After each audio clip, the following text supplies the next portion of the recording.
gente vai continuar falando de segurança pública agora com a repórter Vera Araújo, do Jornal o Globo, que está aqui Olá. comigo já. Tudo Obrigada. bom, Vera? Tudo bem, Uma obrigada, honra ter Sadi. você aqui. Um prazer estar com vocês aqui, apesar do tema ser árido, né? Mas ainda bem que você está aqui para explicar tudo para a gente, porque hoje você fez uma reportagem incrível com Felipe Grinberg. Roda aqui, por favor, para eu deixar registrado, por gentileza, que fala do marketing do crime. Muito impressionante, vocês contando como as quadrilhas estão usando redes sociais para se promover e recrutar jovens. Eles começam ali, eu li bem cedo a matéria, queria que você contasse para o nosso assinante.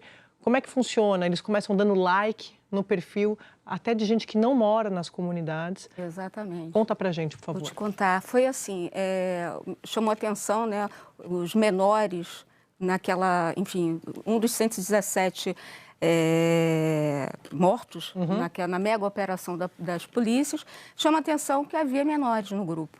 E nisso, o que aconteceu? Eu tentei entrar em contato com uma daquelas famílias. Aí cheguei ao pai desse rapaz, né, de 14 anos, que mora na Baixada Fluminense, bem longe, assim, a quilômetros da Penha, Sim. que nunca tinha pisado lá. A família pisou pela primeira vez, Sadi, no dia que foi encontrar o corpo, procurar o corpo do menino. Então, aquilo me impactou muito, né? Eu falei assim, mas como é que ele chegou, né, a esse jovem, enfim, os outros jovens, enfim, ao CV, né, ao quartel-general do CV, né? Ele disse pelas redes sociais. E o pai só descobriu um mês antes da morte dele. Esse é o que abriu o WhatsApp? Ou é outro? Esse é que estava com o tem um WhatsApp personagem que aberto, exatamente, estava com o WhatsApp aberto, na hora que ele foi tomar banho, aí o pai, né, contou para mim, que disse, não, eu quando olhei aquela imagem dele, a tela, né, o fundo da tela dele, era ele armado com um fuzil.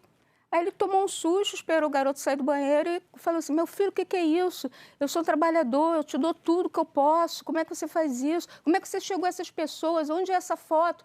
Aí ele falou, na Penha. Eu falei, eu nunca pisei na Penha, ele contando, né? Nunca, não tinha vínculo. A mãe também é um casal de pais separados e a mãe, eles separaram e aí ela não conseguiu mais segurar o garoto dentro de casa, um garoto de 14, já com um garoto de 13 anos nessa época. Aí o menino, há 3 meses, esse adolescente foi morar com o pai. E nisso, só ele e o pai, assim, uma casa muito humilde na Baixada, eu estive lá na casa enfim. Esse é o trecho que eu achei, porque o pai falando para ele, a melhor coisa da vida é ter liberdade. Exatamente. Eu vou onde eu quiser. Exatamente. O caminho que você está escolhendo é cadeia. É cadeia. É isso que você quer, né? Eu achei aqui o trecho, ó. O pai que é auxiliar de serviços gerais, lidava bem com o caçula dos 5 filhos, os demais estão criados. Aí ele conta aqui na reportagem, ele sempre foi tranquilo, mas há um mês, quando estava no banho, deixou o WhatsApp aberto. Esse trecho que a Vera está contando pra gente aqui, tomei um susto. Tinha uma foto dele segurando um fuzil, dei conselho, levei ele para ouvir conselho dos pastores da igreja. Sentei com ele e falei, meu filho, você tem que entender que esse caminho é caminho de prisão. Prisão é você estar numa cadeia algemado. Teu pai anda onde quiser. A melhor coisa é ter liberdade. E aí, eu queria que você contasse também, porque a gente sempre fala aqui da responsabilidade das plataformas. Como é que eles expõem? Porque você conta ali que para burlar as regras, muitas vezes eles colocam emoji em cima dos fuzis. Sim, usam. Ah, tá aqui, ó. Mas tem o emoji do urso também fazendo referência ao DOCA, Sim. que é o alvo principal daquela operação. Conta pra gente, velho. Então, é muito interessante que eles colocam até nos fuzis o emoji de um urso. E aqueles jovens, né, que também não podem aparecer. Aí quando ele morre, o jovem morre, eles deixam o rosto aparecer. Né? E eles fazem isso, eu conversei com um delegado subsecretário de inteligência da Secretaria de Segurança, né, o doutor Pablo Sartori, e ele me falou que isso é para os bandidos mostrarem que eles são bonzinhos para a população. Olha, ele morreu, mas ele está sendo aqui homenageado, por isso que eles usam saudades eternas, esse foi guerreiro. Olha só, porque hoje o objetivo das organizações criminosas é justamente atrair mais seguidores. E quanto mais seguidores eles tiverem, mais eles conseguem atrair gente de fora. Então, esse adolescente integrou por pouco tempo, né, porque ele morreu, né, nessa guerra do Rio, enfim, durante essa mega operação, e ele morreu quando, segundo O pai nem sabia que ele pegava realmente um fuzil, só soube um mês, né? É loucura. E aí o pai perguntou para ele, mas por que você fica usando, por que você foi para isso? Porque eu te dou tudo. O pai, inclusive, é um auxiliar de serviços gerais, ganha pouco, mas já tinha combinado com ele que ia dar uma bis, porque o garoto era apaixonado por motos. E ele disse, mas lá... Ele disse, eu vou te dar uma bis, porque você só pode andar numa moto a partir dos 18 anos. Mas lá ele tinha a liberdade de andar com a melhor moto, com a maior liberdade. Esse tinha 17? Esse tinha 14. 14 anos. Para você ver, eu vou passar para eles, mas eu lendo a sua matéria, como essa história de que os pais realmente não sabem onde os filhos estão nas redes sociais, com quem estão falando, no WhatsApp, atinge todos os segmentos da vida, né? Isso. A gente fala aqui, por exemplo, desde bullying até crime organizado. Então, se não tiver, de fato, uma concertação sobre a responsabilidade de chamar a responsabilidade das plataformas de uma forma bem enfática, isso aqui só vai se alastrar, né, Malu? Sim. Ô Vera, até onde você conseguiu saber, existe uma estratégia definida de recrutamento e depois de orientação desses jovens? Porque me dá a impressão de que tem alguma coisa como um manual. Olha, você vai entrar, depois você vai fazer isso, vai fazer aquilo, vai postar e as postagens vão ser assim. É isso? Na verdade, existe uma escalada, né? Ele sobe degraus na organização criminosa, né? Eles atraem justamente com essas coisas. Eu me lembro muito tempo no passado, assim, mais de 30 anos que eu estou na vida do crime, enfim, no caso... Do lado certo. Registrando a vida do crime, né? Do lado certo da vida errada. O modo certo da vida errada, exatamente. E aí, antigamente, era na própria favela, tinha assim, os garotos viam os outros andar de moto, via a garotinha que ia pro baile funk, bonitinha, o tênis da moda, e eles não tinham. Mas aquilo ficava naquele local ali, uma coisa local mesmo, de onde eles moram. Só que as redes sociais passam, né, atingem, né, em qualquer lugar. Isso foi que me... Mas existe uma coisa organizada. Existe uma coisa organizada. Para atrair esses meninos. Exatamente. Existe uma coisa organizada. Até o delegado da inteligência da Secretaria de Segurança me falou que é uma coisa exatamente organizada, que tem essa escala, que ele começa primeiro, olha, vem para cá, olha o que você pode fazer tudo, aqui você tem liberdade. Aquela liberdade que o pai falou é diferente da liberdade que eles estão oferecendo. A liberdade no gueto ali, naquela área ali restrita da favela, né? E aí ele anda de moto, faz cavalo de pau com a moto, essas coisas todas que a juventude gosta dessas coisas. Enfim, e isso é atrativo. Daí ele fica assim, esse garoto, ele entregava marmita, principalmente começou entregando marmita para os traficantes.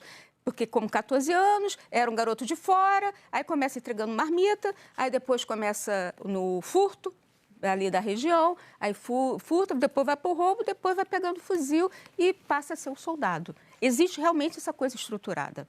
Agora, pelas suas pesquisas, pelo que você conseguiu apurar também, e o que a gente vê de fora, mesmo estando acompanhando, são altamente substituíveis, né? Quer dizer, esse processo se dá muito rápido. Quanto tempo fica um menino desse nessa posição, nesse processo? Porque são poucos os que chegam, inclusive, a postos de comando nesse tráfico. Eles fazem ali aquela raia miúda, realmente, que é bucha, né? É bucha, é como se fosse uma peça repositora. Morreu, esses jovens morreram, com certeza já tem outras pessoas ali, outros bandidos já para colocar no lugar. Assim, é assim simples. Já tem uma sucessão. Uma sucessão. Prepara. E eles usam a falsa história, enfim, de que você, a única forma de você quer continuar nessa vida de miséria, a única forma de você conseguir subir na vida é aqui com a gente, formando. A tropa. Porque também eles viram referência para esses jovens. São os heróis. Eles que têm poder, eles que têm dinheiro, eles dentro da comunidade.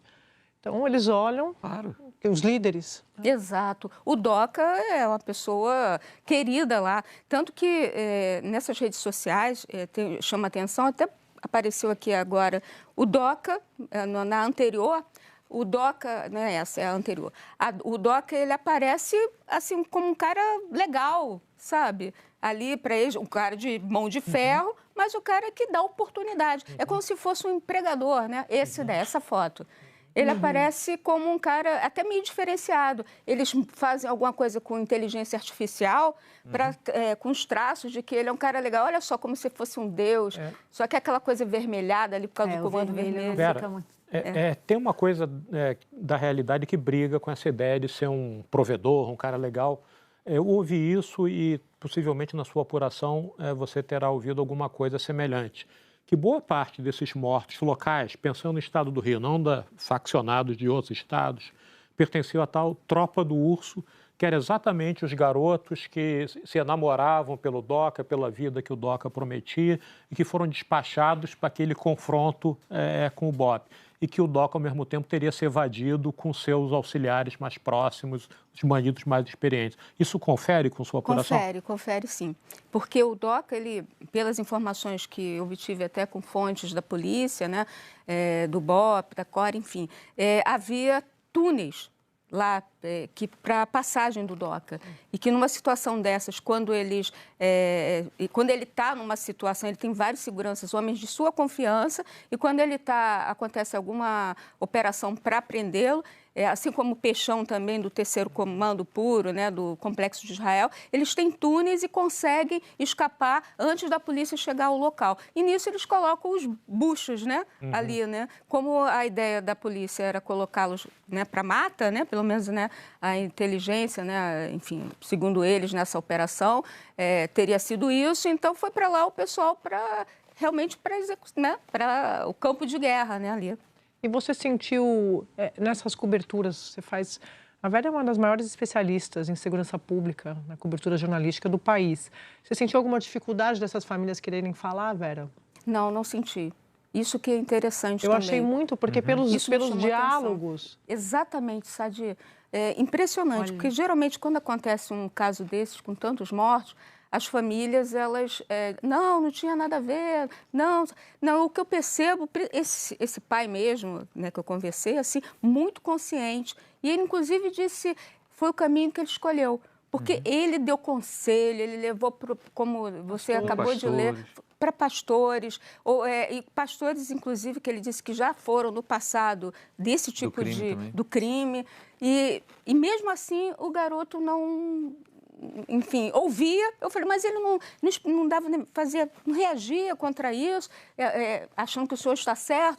Ele ouvia e parecia que estava entendendo, só que parece, eu não sei, isso eu já estou achando, no achismo, parece que até as organizações criminosas fazem com que esses meninos, eles saibam fingir, saibam mentir, para que a hora que o pai estiver dando conselho, né, na hora, naquele momento, ele...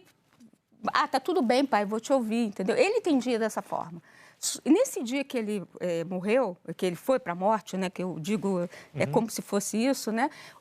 O pai chegou do trabalho, cansado, e aí falou assim, poxa, acabou o seu biscoito recheado de chocolate. Vou lá no armazenzinho daqui da Baixada Fluminense, é longe a beça, assim, quase Japeri, e aí ele foi lá buscar o biscoito. Quando ele chegou, ele falou, cadê fulano? Aí o fulano tinha...